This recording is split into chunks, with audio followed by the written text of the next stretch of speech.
What are you doing? That was really weird. Hello, buddy. All right, where you go? Go on, quick, quick. Oh, Dre's seen you now. You done it. Now Dre's gonna want to come in here. Hello, Goober. Hello, Goober. All right, smelly dogs. Where you go? Come on, out, quick, go. What up, whānau? I'm Mitch. This is Dirt Rich Life. Let's get stuck into it. For the last, what are we now? Wednesday. Saturday we started ripping everything apart in the garden to get it ready for the market garden project. All the beds, everything, all the plants on there, terminated them, harvested what we could. As you can see, a lot of this garden has overgrown and just been neglected for the most part. I've been harvesting everything as it comes, but there's been a part of me that's kind of given up on it because I know I'm about to transition into the next part of what we're going to be doing this year, the market gardening.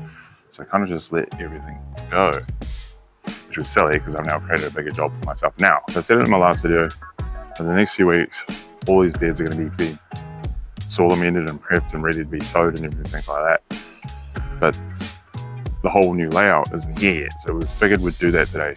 Just get everything out, rip the actual raised bed frames out, and then set in our new permanent walkways and our new in-ground beds that are slightly raised anyway. Now, if you ever do find yourself needing to basically cut your whole garden short with tomatoes and stuff, just lop the growing heads off and they'll put all their energy into ripening up their fruit, which I did about half a week ago. This is obviously ripe. This technically, by market gardening standards, is ripe. There's vine ripe. It's starting to blush. It's already started to turn yellow and it's getting a blush, but these are perfect for taking off the vine now, transporting them, cleaning them, and storing them, and then you can leave them to ripen amongst themselves because they let off their ethylene gas, which promotes them to ripen, essentially. So, it's actually worked out really good. The timing's pretty good. Everything's just on point.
Transplanted the peppers, the hot peppers, my super hot peppers, like my habaneros and Carolina Reapers and stuff, that are just starting to flower. Transplanted them to the front. Big gamble, because they're just starting to flower. Peppers don't like being transplanted or anything like that. So quite potentially they're just going to drop all their flowers and go dormant and just focus on root growth, which isn't a bad thing. I've just got peppers for next year, or plants for next year. Where I put them, they're in full sun no matter what time of the day. So they'll love that. Fun part, not so fun part, I hope this works. I'm going to keep one of each plant. So we've got I was going to say Pablo. It's not Pablo. It's not Pablo Escobar. Puncho, High Health, Thai Hots. Those Thai Hots pack a punch. They are not Thai Hots. They have been crossed with something. It blew my brains out the other day when I taste tested one. I didn't record it. I should have recorded it. Should I do it now? Should I? Look at them all. There's so many on there. So little ornamental plant. Normally they go red. These ones are going a dark purple, almost black.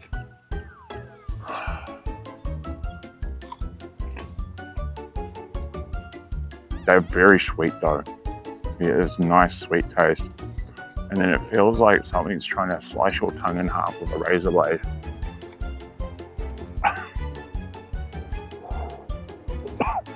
Jesus.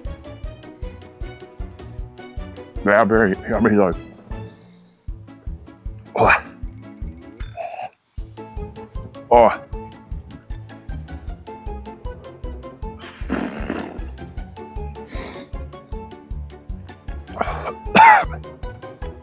This one's not as bad as that last one I had the other day. That one I instantly started sweating and everything. So we got those. The banana one's not producing very well. I produced all of like 5 and then it's just stopped. And then I got some reapers, some habaneros somewhere around in here that haven't quite grown that well.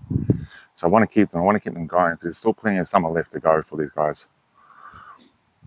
The problem is, like I said earlier, they don't like being transplanted. Like more than likely, you're going to get transplant shock. They'll stop fruiting, they'll drop all their flowers, and they'll probably just focus on root development after that, which is not that's all right. I'll just get it ready for winter and try again next summer. And then Sunday, went to get stuck in, because this was Saturday afternoon, we did a Sunday morning, we get stuck in. The machine I wanted to use didn't work, so I spent half the day Sunday ripping that apart, cleaning the carburetor, tuning the carburetor, cleaning up the engine, getting it running right, tested it out, got that running right, then realized there was the old concrete pathway and concrete slab with it. Got mind blank. Clothesline, where the old clothesline is. So I had to rip that out. By then I ran out of time because we had something to do that day. So that was that day done. And then Monday, had work that night, got up early to get stuck in, try and get some stuff done. First couple mouthfuls of my breakfast, my stomach was like, nope. I was like, oh no, here we go. So I tried to soldier through and get some stuff done out here. Mix stomach bug with heat and humidity, trying to do physical work before a 12-hour shift. Terrible idea. Ended up calling in sick for work. Woke up yesterday morning feeling a little bit better. I thought, sweet, I can get stuck in. Terrible idea again. Got bugger all done. But today I'm feeling a lot better. And today I've got one night off for another 4 in a row. So I need to get stuck in and try and get this done. So what you can see behind me does not look like a garden anymore. But it will.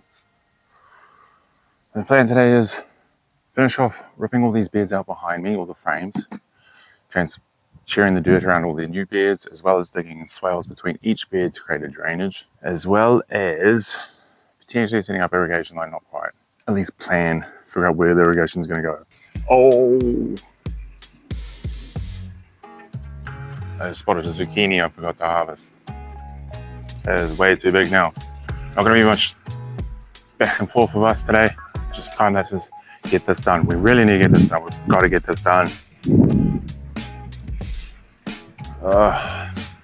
This humidity in this heat doesn't help.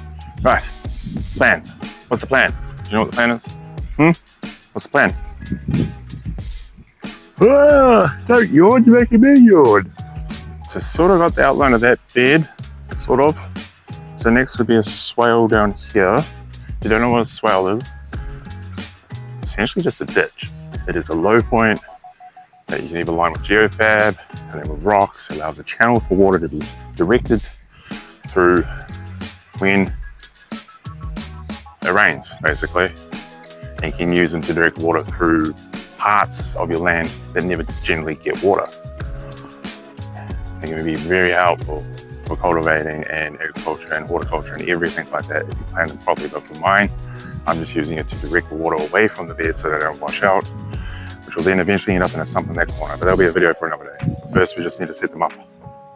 So, yeah, I hate digging. And then I gotta fill it with rocks.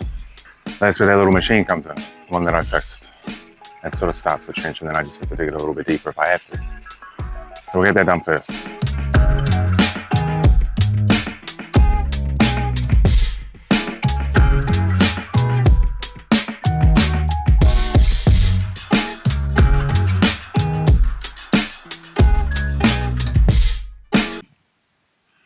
So it's now 3:30 in the afternoon. I ended up stopping and having to shoot into Hamilton to grab some more geofab for the swales that I'm making between the garden beds to divert the water away from the garden beds. I was going to do it after the fact, but I realized while I was doing it, it's better off as I do it as I go, because I'm just going to create more work for myself in the long run. Also had to do an outfit change because I completely drenched my shorts, my shirts, my socks, everything was just soaked. Like I looked like I just jumped in a swimming pool. This is where we're at. Doesn't look like bugger all. I'm going to set you guys up in the shade over there because now my camera in this temp at the moment, 31 degrees. My camera will let me down and overheat some stupid point. So let's get stuck into it. Slow down, no. My team, we holding it down. We know we running it now. Watch the game change. Watch the game change. Watch the game change. Watch the game change. Yeah.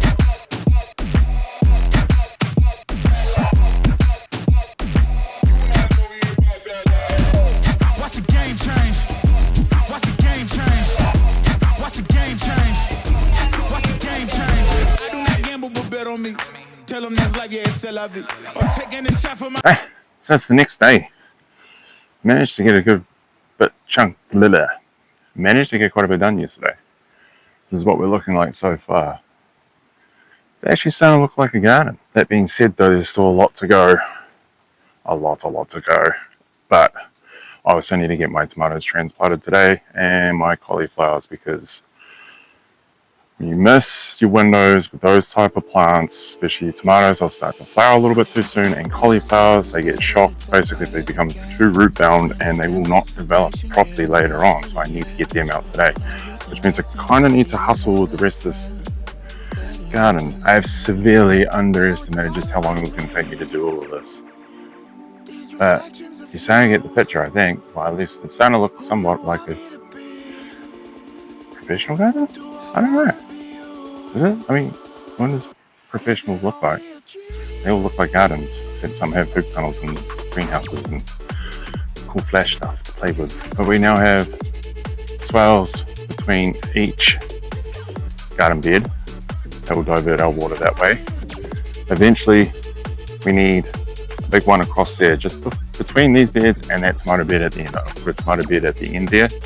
That'll be our determinants. There, I'm going to do a modified floral weave, and then from there, it'll channel it to where I'm going to put a sump in, so we can channel all our water back up. Because not only is it diverting the rainwater, but it's also catching all the nutrients from the third recipe I've come up with to try and support the amount of plants that are going to be in this small area. And with that type of runoff, it's not good. And it's good practice to start now to have a catchment for all that nutrient runoff, so that when we move to a bigger scale area, I can comply with local laws and regulations and all that with nutrient runoff and saving our waterways. And with doing our beds the way we've done them, 900 wide, 300 pathways, I've ended up with this extra space here. I'm thinking it's a little bit too small for production wise. Maybe the perfect flower bed, you know, a good pollinator hedge across the barrier, yeah. Tell me what you guys think. Let me know. So I'm going to call it for this video. I'll see you guys in the next video, which will still be recorded today, which will be me planting the tomatoes and doing the modified floral weed. And in the videos after that, we'll be setting up hoop tunnels, insect barriers, everything like that. Everything's really going to start taking shape over the next week or so. As long as this weather holds up, we're supposed to be hit with a lot of rain very soon, which is kind of got me stressing with all these new beds and washout. Some of the guys that I follow on YouTube, their stories are of setting up whole new areas with all these new beds, and then that very same week, massive torrential rain, everything washed out. So it slightly got me stressing, but I think we'll be alright. Other than that, I'll see you in the next one.